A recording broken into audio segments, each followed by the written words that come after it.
एक बार हजरत सुलेमान अलैहिस्सलाम अपने तख्त पर बैठे मुल्क के उमूर चला रहे थे। तभी उन्होंने ऊपर निगाह उठाई और देखा कि परिंदों का एक झुंड उनके सर के ऊपर पर फैलाकर साया कर रहा था, लेकिन उनमें से उनका महबूब परिंदा हुदहुद गायब था। उन्होंने हुदहुद की तलाश करवाई, लेकिन वो कहीं नहीं मिला। हजरत सुलेमान अलैहिस्सलाम इस पर गजबनाक हो गए और फरमाया, हुदहुद या तो फरार हो गया है या फिर वो खयानत कर बैठा है। अगर वो मुझे मिला तो मैं उसे ज़बह कर दूंगा या फिर उसे सख्त सजा दूंगा। ये कहकर उन्होंने एक नामी जिन्न को हुदहुद की तलाश में रवाना किया।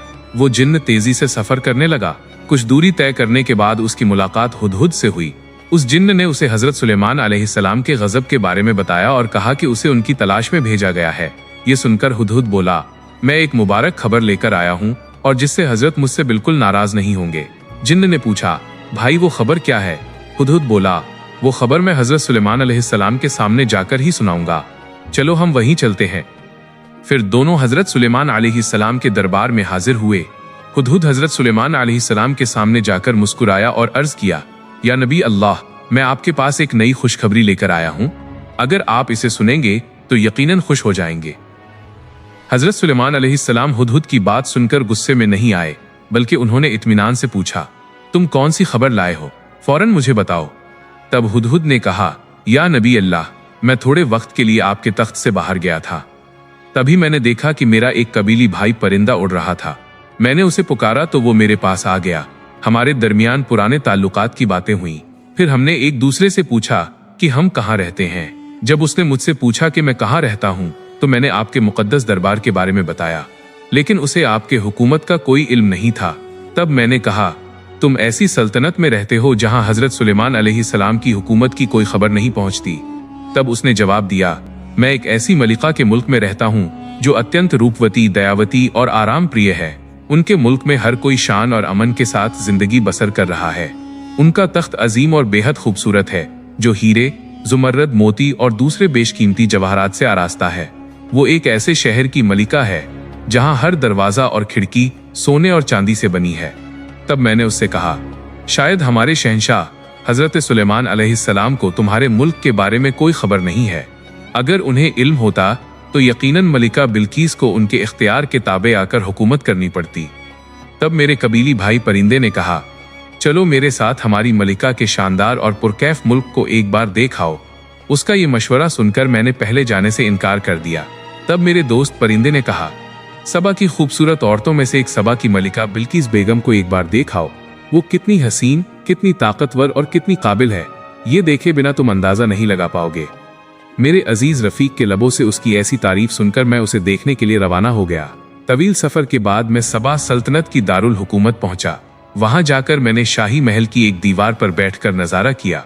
तब मैंने मलिका बिल्कीस बेगम को देखा। वह बेहिसाब हुस्न की मालिक थी। वो कुमारी थी और एक अजीम बेशकीमती तख्त पर जलवा अफरोज थी। उनका हुस्न देखकर मैं हैरत में डूब गया।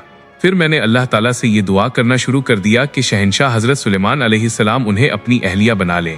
मैंने अर्ज किया, या शहंशाह, अब मुझे मेरा इनाम अता करें। मैं ऐसा इनाम चाहता हूँ जो मेरी नस्ल के लिए इज्जत व शराफत की अलामत बनकर रहे।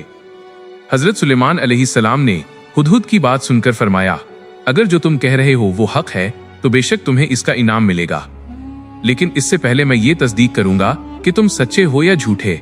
अगर तुम अपनी खबर में सच्चे हो तो मैं अल्लाह रब्बुल इज्जत से दुआ करूंगा कि तुम्हारे सर पर एक यादगार ताज रखा जाए, लेकिन अगर तुम झूठे साबित हुए तो यकीनन मैं तुम्हें सजा दूंगा। तब हुदहुद बोला, या नबी अल्लाह, आपके सामने झूठ बोलने की हिम्मत मुझ में नहीं है। मैंने जो कुछ भी अर्ज किया है वो सब हकीकत है। हकीकत में ये वाकया इससे भी ज्यादा दिलचस्प और तफसील से भरा है, लेकिन मेरे छोटे से लबों से मलिका बिल्कीस के हुस्न और उसकी अजीम सल्तनत का मुकम्मल बयान देना मुमकिन नहीं है। लेकिन या नबी अल्लाह, एक बात है जो अफसोसनाक है, और वो ये कि मलिका बिल्किस और उसकी पूरी रियाया आफ्ताब की इबादत करती है। ये देखकर मुझे बेइंतहा अफसोस हुआ। हजरत सुलेमान अलैहिस्सलाम ने हुदहुद की ये बात सुनकर पूछा, क्या तुमने उन्हें सूरज की इबादत करते हुए देखा है? हुदहुद बोला, जी हाँ, मैंने अपनी आंखों से देखा है। वे सब सूरज की इबादत कर रहे थे। या नबी अल्लाह, शैतान ने उन्हें गुमराह कर दिया है, जिसके सबब उन्होंने अल्लाह ताला के बताए हुए हक रास्ते को छोड़कर आफ्ताब की इबादत को अपना लिया है और वो हिदायत से बहुत दूर हो गए हैं। हजरत सुलेमान अलैहिस्सलाम ने फरमाया, या हुदहुद, मैं चाहता हूं कि तुम्हें एक खुसूसी सफीर बनाकर अपना खत मलिका बिल्कीस के पास भेजूं। तुम इसे खुद वहां पहुंचाओ और मैं देखना चाहता हूं कि मलिका बिल्कीस इस खत का क्या जवाब देती है।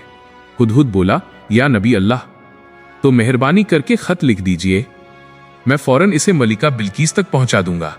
तब हजरत सुलेमान अलैहिस्सलाम ने खत तहरीर करना शुरू किया।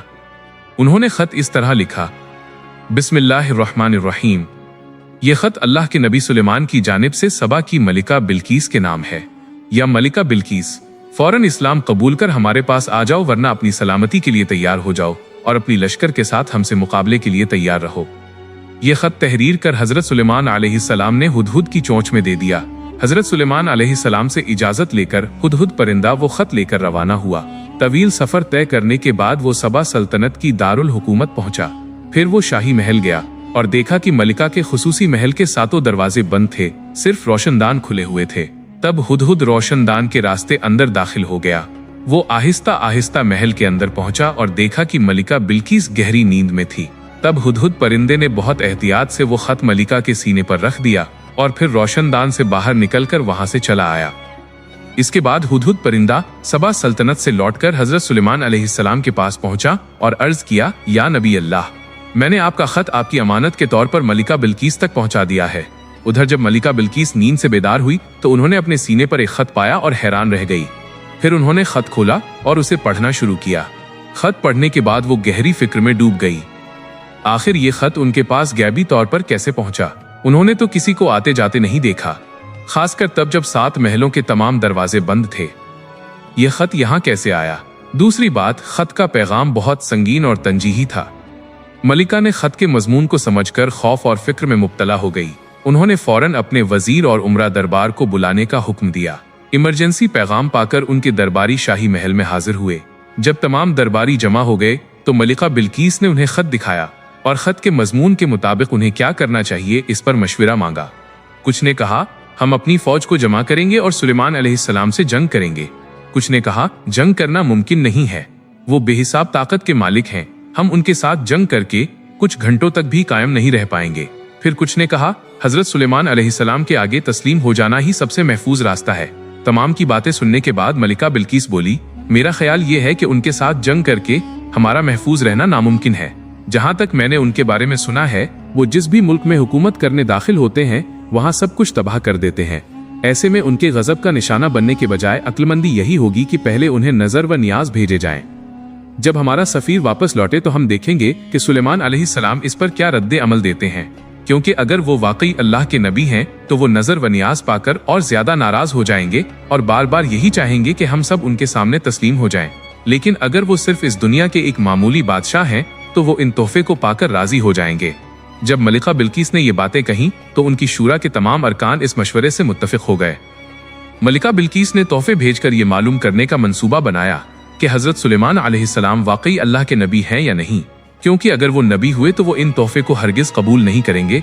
अब वो मलिका पर इस्लाम कबूल करने के लिए जोर देंगे, और अगर वो सिर्फ एक सल्तनत के हाकिम हैं तो वो तोहफे कबूल करके मलिका को निकाह का पैगाम भेजेंगे। इसके बाद मलिका बिल्कीस ने अपने लश्कर में से एक दस्ते को मुंतखब किया और उन्हें हजरत सुलेमान अलैहिस्सलाम के पास भेजने के लिए नजर व नियाज सौंपे।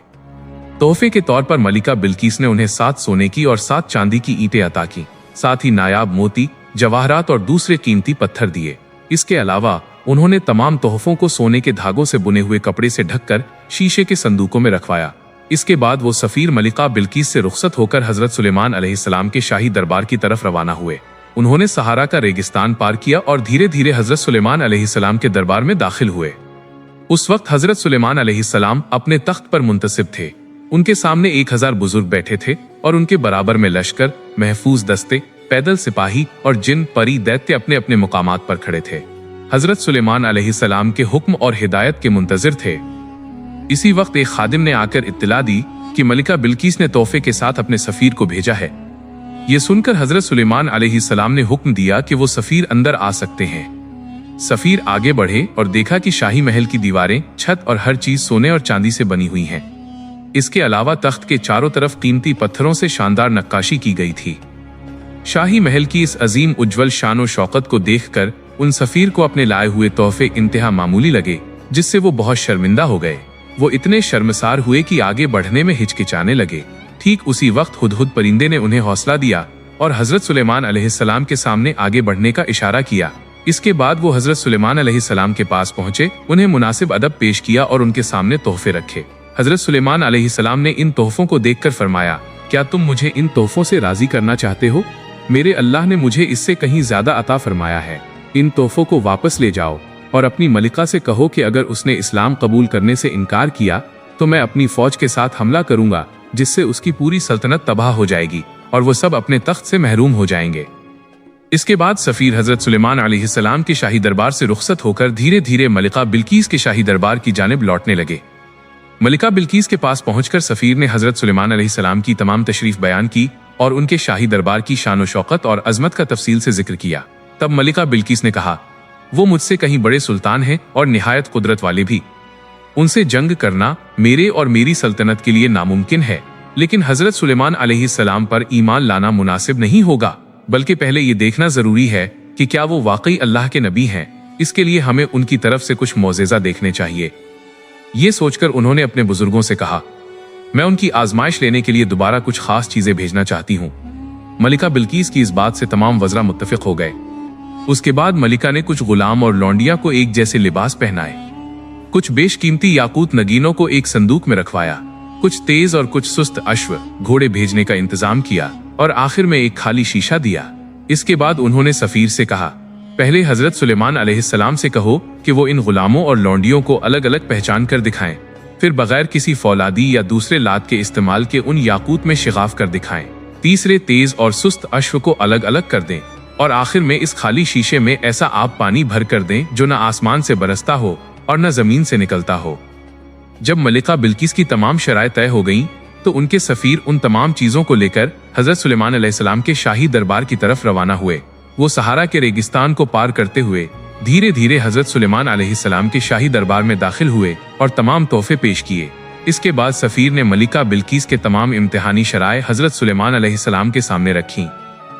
हजरत सुलेमान अलैहिस्सलाम ने सबसे पहले तमाम गुलामों और लौंडियों को हुक्म दिया कि वो जाकर वजू करें। तब मर्दों ने सिर्फ अपनी उंगलियां धोई, जबकि औरतों ने अपनी कलाइयां तक धोई। इसी दौरान हजरत सुलेमान अलैहिस्सलाम ने फरमा दिया, जिन्होंने सिर्फ उंगलियां धोई हैं वो मर्द हैं और जिन्होंने कलाइयों तक धो लिया है वो औरतें हैं। और इसके बाद याकूत को जमीन पर रख दिया गया और हजरत सुलेमान अलैहिस्सलाम ने एक खास किस्म के कीड़े को हुक्म दिया कि वो उन नगीनों में शिगाफ कर दे। तीसरे इम्तिहान में हजरत सुलेमान अलैहिस्सलाम ने अश्व के सामने चना और घास रखवा दी। देखा गया कि सुस्त अश्व जल्दी जल्दी चना खाने लगे, जबकि तेज अश्व थोड़ी देर तवक्कर के बाद घास खाने लगे। तब हजरत सुलेमान अलैहिस्सलाम ने तेज और सुस्त अश्व के बीच का फर्क वाज कर दिया। इसके बाद हजरत सुलेमान अलैहिस्सलाम ने उस खाली शीशे को लाने का हुक्म दिया।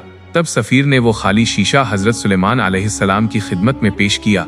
हजरत सुलेमान अलैहिस्सलाम ने फरमाया, मैं इस खाली शीशे का क्या करूं? तब दूतों ने कहा, इस बोतल में आप ऐसा पानी भरें जो ना आसमान में पाया जाता है और ना ही धरती पर।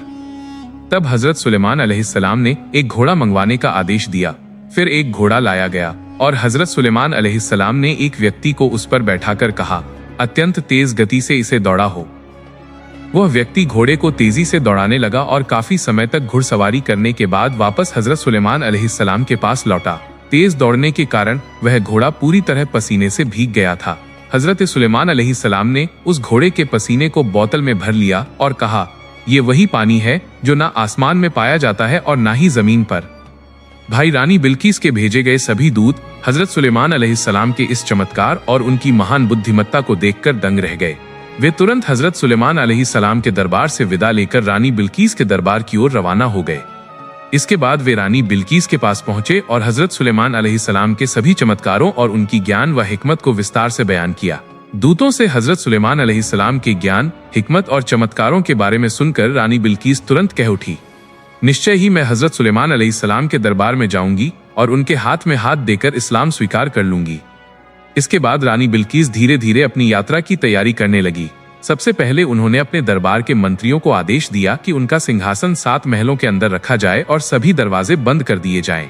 रानी बिल्कीस के हुक्म का पालन करते हुए उनके सेवकों ने सिंहासन को 7 महलों के अंदर रख दिया और 7 दरवाजों को ताले से बंद कर दिया। इसके बाद रानी बिल्कीस हजरत सुलेमान अलैहिस्सलाम के दरबार की ओर यात्रा पर निकली। उनके 700 दास दासियां और असंख्य सैनिक थे। उन्होंने सहारा रेगिस्तान पार करना शुरू कर दिया और हजरत सुलेमान अलैहिस्सलाम के राज्य की ओर बढ़ने लगी। उधर हवा ने तुरंत हजरत सुलेमान अलैहिस्सलाम को रानी बिल्कीस के रवाना होने की सूचना दे दी। तब हजरत सुलेमान अलैहिस्सलाम ने अपने दरबार को और अधिक भव्य बनाने का आदेश दिया। उनके आदेश पर उनके दरबार में मौजूद सभी जिन्नों ने राजमहल को और अधिक सुंदर और सुसज्जित बना दिया। इससे पहले हजरत सुलेमान अलैहिस्सलाम के दरबार में कुछ जिन्न ये सूचना दे चुके थे कि रानी बिल्कीस कोई साधारण मनुष्य नहीं बल्कि जिन्न जाति की एक प्राणी है। उसके पैरों की एड़ियों से ऊपर तक घना बाल था और यही रानी के जिन्न होने का सबसे बड़ा प्रमाण था। इसके अलावा वो हवा जैसी हल्की थी और उसकी बुद्धिमत्ता भी बहुत कम थी। इन बातों की सूचना जिन्नों ने हजरत सुलेमान अलैहिस्सलाम को दी। हजरत सुलेमान अलैहिस्सलाम ने इन दोनों बातों की जांच करने के लिए अपने सिंहासन के सामने एक खुली नहर बनवाई जिसमें हमेशा पानी बहता रहता था। उन्होंने उस बहती हुई नहर के ऊपर एक विशाल पारदर्शी कांच दर्पण रख दिया जो आम दृष्टि से दिखाई नहीं देता था बल्कि केवल बहता हुआ पानी ही दिखता था। हजरत सुलेमान अलैहिस्सलाम ने इसी पारदर्शी कांच के ऊपर से रानी बिल्कीस को लाने की व्यवस्था की। रानी बिल्कीस के आगमन को लेकर हजरत सुलेमान अलैहिस्सलाम के दरबार में एक और समस्या उत्पन्न हो गई। रानी बिल्कीस एक राज्य की शासक थी और जब वो हजरत सुलेमान अलैहिस्सलाम के दरबार में आएंगी तो उनके लिए एक सम्मानजनक सिंहासन की आवश्यकता होगी। लेकिन हजरत सुलेमान अलैहिस्सलाम के दरबार में उनके अपने सिंहासन के अलावा कोई और सिंहासन मौजूद नहीं था, इसलिए यह सभी के लिए चिंता का विषय बन गया। तब हजरत सुलेमान अलैहिस्सलाम ने कहा, हे जिन्न जाति, तुम में से कौन ऐसा है जो रानी बिल्कीस का सिंहासन मेरे पास ला सकता है? हजरत सुलेमान अलैहिस्सलाम के आदेश पर जिन्न हाजिर हुए और बोले, हुजूर, आपके हुक्म से हम कुछ घंटों के भीतर रानी बिल्कीस का सिंहासन यहाँ प्रस्तुत कर देंगे। हजरत सुलेमान अलैहिस्सलाम ने कहा, इतना समय देना संभव नहीं है क्योंकि रानी बिल्कीस हमसे पहले यहाँ पहुंच सकती हैं। हजरत सुलेमान अलैहिस्सलाम की ये बात सुनकर इफरीत नामक एक शक्तिशाली जिन्न आगे आया और बोला, हुजूर, मैं केवल 1 घंटे के भीतर सिंहासन ला सकता हूँ। हजरत सुलेमान अलैहिस्सलाम ने कहा, इतना समय देना भी संभव नहीं है, क्या कोई इससे भी कम समय में इसे ला सकता है? तब हजरत सुलेमान अलैहिस्सलाम के प्रधानमंत्री जो अपार ज्ञान के धनी थे बोले, हुजूर, यदि आप आदेश दें तो मैं आपकी पलक झपकते ही सिंहासन आपके सामने प्रस्तुत कर सकता हूँ। तब हजरत सुलेमान अलैहिस्सलाम ने प्रधानमंत्री आसिफ को सिंहासन लाने का आदेश दिया। प्रधानमंत्री आसिफ ने तुरंत रानी बिल्कीस के 7 महलों के दरवाजे खोलकर अत्यंत ही कम समय में पलक झपकते ही सिंहासन हजरत सुलेमान अलैहिस्सलाम के दरबार में प्रस्तुत कर दिया। हजरत सुलेमान अलैहिस्सलाम ने सिंहासन देखकर अल्लाह का शुक्र अदा किया और कहा, इसे थोड़ा बदल दो, सामने के कुछ पत्थरों को बदलकर नए पत्थर लगा दो ताकि रानी को इसे पहचानने में थोड़ा सोचना पड़े। इसी के माध्यम से हमें ये पता चलेगा कि रानी बिल्कीस बुद्धिमान है या उनकी बुद्धि सीमित है। इस प्रकार जब सभी कार्य पूरे हो गए और राज दरबार पूरी तरह से सुसज्जित कर दिया गया, कुछ समय बाद हजरत सुलेमान अलैहिस्सलाम को रानी बिल्कीस के आगमन का संदेश प्राप्त हुआ। हजरत सुलेमान अलैहिस्सलाम ने आदेश दिया कि रानी बिल्कीस को राजमहल में लाया जाए और वे नगर की ओर देखने लगे। रानी बिल्कीस जब नहर के पास पहुंची तो उन्होंने अपने वस्त्र का किनारा थोड़ा ऊपर उठाया और आगे बढ़ने लगी। इसके बाद उन्होंने एक सिक्का नहर में फेंका। सिक्का कांच की सतह पर गिरकर एक ओर खटक हुआ चला गया। तब रानी बिल्कीस ने अपने उठाए हुए वस्त्र को छोड़ दिया और आगे बढ़ी। जब रानी ने वस्त्र उठाया तब हजरत सुलेमान अलैहिस्सलाम ने उनके पैरों की ओर देखा और पाया कि उनके पैरों पर कहीं भी बाल नहीं थे। हजरत सुलेमान अलैहिस्सलाम ने रानी बिल्कीस की बुद्धिमत्ता देखकर समझ लिया कि जिन्नों ने उन पर झूठा आरोप लगाया था, इसलिए उनका विश्वास और आकर्षण रानी बिल्कीस के प्रति और अधिक बढ़ गया। रानी बिल्कीस जब हजरत सुलेमान अलैहिस्सलाम के सामने पहुंची तो उन्होंने सलाम किया और इस्लाम स्वीकार करने की इच्छा प्रकट की। हजरत सुलेमान अलैहिस्सलाम ने बिना विलंब किए उन्हें तौबा और कलमा पढ़वाया। हजरत सुलेमान अलैहिस्सलाम की बात सुनकर रानी बिल्कीस सिंहासन की ओर देखने लगी और एकटक उसे देखती रह गई। वो आश्चर्यचकित और हतप्रभ हो गई। तब हजरत सुलेमान अलैहिस्सलाम ने पूछा, आपका सिंहासन कैसा है, मुझे जरा बताइए।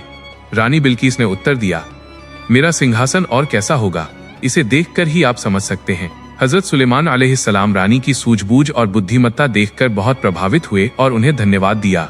तब रानी बिल्कीस ने कहा, हे अल्लाह के नबी, यदि मुझे आपकी दुआ और संगति मिल जाए तो मेरा जीवन और भी धन्य हो जाएगा।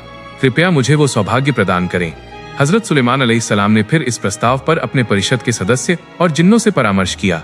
सभी ने सलाह दी कि चूंकि रानी बिल्कीस ने इस्लाम स्वीकार कर लिया है और वो एक मानव संतान है तो इस विवाह में कोई बाधा नहीं होनी चाहिए। सभी की सलाह सुनकर हजरत सुलेमान अलैहिस्सलाम ने शीघ्र ही विवाह की तैयारियों में लग गए। अल्प समय में उनका विवाह संपन्न हो गया। हजरत सुलेमान अलैहिस्सलाम के परिषद के सदस्य उनकी उम्मत और सभी लोग हजरत सुलेमान अलैहिस्सलाम और रानी बिल्कीस के इस शुभ विवाह का हर्षोल्लास के साथ आनंद लेने लगे। हजरत सुलेमान अलैहिस्सलाम की पत्नियों की संख्या पहले 300 थी, अब वो 308 हो गई। उनके राजमहल में 700 रखेल दासियां थीं। इस तरह कुल मिलाकर उनके हरम में 1000 स्त्रियां थीं। जब वो अपने अनंत महल में जाते तो सभी पत्नियां उनके सामने खड़ी रहती और रखेल दासियां उनके पीछे। उन सभी में हजरत सुलेमान अलैहिस्सलाम ने रानी बिल्कीस को सबसे अधिक सम्मान दिया। जब रानी बिल्कीस उनके पास आती तो बाकी सारी पत्नियां और दासियां दूर हट जाती ताकि हजरत सुलेमान अलैहिस्सलाम और रानी बिल्कीस अधिक समय तक आनंद उठा सकें। हजरत सुलेमान अलैहिस्सलाम जिस रात किसी पत्नी के पास जाते उस रात वो एक एक करके अपनी 300 पत्नियों के साथ संबंध बनाते।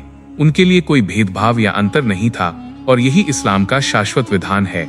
हजरत सुलेमान अलैहिस्सलाम रानी बिल्कीस और अपनी अन्य पत्नियों के साथ सुख और शांति से जीवन व्यतीत करने लगे। हजरत सुलेमान अलैहिस्सलाम के समय में अधिकांश जिन्न उनके अधीन थे, जबकि कुछ गद्दार, कुछ मूर्ति पूजक और कुछ देशद्रोही वत भागे हुए थे। हजरत सुलेमान अलैहिस्सलाम अक्सर अन्याय करने वालों को पकड़कर सजा देते थे। देशद्रोहियों और भगोड़ों को पकड़ने के लिए जिन्नों के बीच गुप्तचर जासूस नियुक्त किए गए थे। साथ ही उनकी सेना और सुरक्षा बल भी थे जो एक एक कर अपराधियों को खोज निकालते और उन्हें हजरत सुलेमान अलैहिस्सलाम के दरबार में कैद करके लाते। एक दिन रानी बिल्कीस के अनुरोध पर हजरत सुलेमान अलैहिस्सलाम ने उन्हें अपने साथ सिंहासन पर बिठाया और समुद्री यात्रा पर निकल पड़े। हवा उनके सिंहासन को लेकर कई देशों की यात्रा करती रही और फिर एक गहरे और असीम समुद्र के ऊपर स्थिर होकर ठहर गई। रानी बिल्कीस ने पूरी तन्मयता से समुद्र के दृश्य का आनंद लिया। इसके बाद हवा उनके सिंहासन को एक विशाल द्वीप पर ले आई। वहां वे दोनों उतरे और प्राकृतिक सौंदर्य से युक्त वृक्षों, नहरों, झरनों और पर्वतों का अवलोकन किया। जब हजरत सुलेमान अलैहिस्सलाम और रानी बिल्कीस वहां पहुंचे तो जिन्न ने कई हजार देशद्रोही और भगोड़े जिन्नों को हजरत सुलेमान अलैहिस्सलाम के समक्ष प्रस्तुत किया। हजरत सुलेमान अलैहिस्सलाम ने उन्हें मृत्यु दंड देने का निर्णय लिया। तब रानी बिल्कीस ने उनके प्राणों की भीख मांगते हुए हजरत सुलेमान अलैहिस्सलाम से प्रार्थना की। रानी बिल्कीस की प्रार्थना के कारण हजरत सुलेमान अलैहिस्सलाम ने कहा, ये जिन्न लंबे समय से मेरे विरुद्ध षड्यंत्र रच रहे थे, इन्हें क्षमा नहीं किया जा सकता, लेकिन यदि तुम इन्हें अपनी देखरेख में आज्ञाकारी और सच्चे मुसलमान बना सकती हो तो मैं इन्हें जीवन दान दे सकता हूँ। तब रानी बिल्कीस ने सभी जिन्नों से इस्लाम स्वीकार करने की शपथ दिलवाई और उन्हें अपनी देखरेख में ले लिया। वे जिन्न जीवन भर रानी बिल्कीस के आज्ञाकारी बने रहे। इसके बाद हजरत सुलेमान अलैहिस्सलाम ने वहां की यात्रा समाप्त कर धीरे धीरे रानी बिल्कीस के राज्य सबा की ओर प्रस्थान किया। रानी बिल्कीस सहित तख्ते सुलेमान को लेकर हजरत सुलेमान अलैहिस्सलाम सबा राज्य में पहुंचे। सबा राज्य पहुंचने के बाद हजरत सुलेमान अलैहिस्सलाम वहां लंबे समय तक रहे और पूरे राज्य का निरीक्षण किया। अंत में हजरत सुलेमान अलैहिस्सलाम ने सबा राज्य के सभी निवासियों को इस्लाम की शिक्षा दी और उन्हें मुसलमान बना लिया। इसके अलावा उन्होंने वहां के प्रशासनिक अधिकारियों को बुलाकर इस्लामी कानून के अनुसार शासन करने की सलाह दी। उन्होंने ज़बूर की किताब के अनुसार देश के संचालन के लिए जल्द ही एक शिक्षण संस्थान स्थापित करने का आदेश दिया। इसके अलावा उन्होंने देश भर में कुछ प्रशिक्षण केंद्र खोलने का सुझाव दिया ताकि लोगों को परिश्रमी और आदर्श नागरिक बनाया जा सके। उन्होंने कई अन्य आवश्यक विषयों पर भी मार्गदर्शन दिया। इसके बाद हजरत सुलेमान अलैहिस्सलाम ने रानी बिल्कीस को सबा राज्य में छोड़ दिया और तख्ते सुलेमान लेकर धीरे धीरे अपने देश की ओर प्रस्थान किया। हजरत सुलेमान अलैहिस्सलाम विभिन्न शहरों, नदियों और समुद्रों को पार करते हुए अपने देश वापस लौटे। अपने देश पहुंचने के बाद उन्होंने पुनः राज्य का संचालन पूर्व की भांति शुरू कर दिया। वे समय समय पर सबा राज्य जाया करते थे। वहां रानी बिल्कीस का हालचाल लेते और वहां के निवासियों को शिक्षा और उपदेश दिया करते थे। हजरत सुलेमान अलैहिस्सलाम ने इस प्रकार अल्लाह रब्बुल आलमीन के मार्गदर्शन और ज़बूर की शिक्षाओं का अपने देश और अन्य राज्यों में प्रचार किया। उन्होंने अथक परिश्रम कर इस्लाम का प्रचार प्रसार किया और सभी मुसलमानों को ज़बूर की किताब के अनुसार इस्लाम की छत्रछाया में संगठित किया। अंततः अल्लाह के नबी हजरत सुलेमान अलैहिस्सलाम ने अल्लाह पाक रब्बुल आलमीन के बुलावे को स्वीकार किया और इस दुनिया से विदा हो गए। प्रिय भाइयों और बहनों, आज की इस वाकया को यहीं समाप्त करते हैं।